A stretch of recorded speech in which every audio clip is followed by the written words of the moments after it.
ஒரு தியேட்டரில் நீங்கள் ஃபுல் ஆடியன்ஸோட பார்த்தீங்கன்னா உங்களுக்கு அவ்வளோ சூப்பராக ஒர்க் ஆகும். நீங்கள் ரொம்ப என்ஜாய் பண்ணுவீங்க. ஆழப்புழா ஜிம்கானா படத்தை தான் நீங்கள் நம்ம ரிவ்யூவில் பார்க்க போகிறோம். வாழ்க்கையில் அடுத்து என்னடா பண்ணலாம் அப்படின்னு யோசிச்சுட்டு இருக்கும் போது தான் நெஸ்லன் ஒரு ஐடியா தராரு.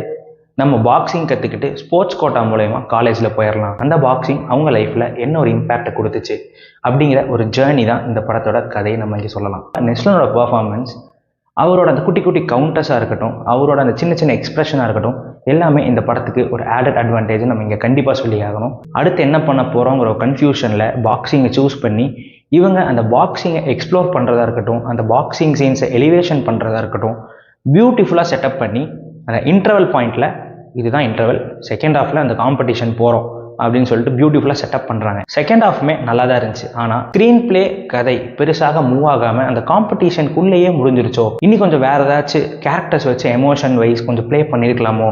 ஒரு சூப்பரான first half, above average to average kind of ஒரு செகண்ட் ஹாஃப்.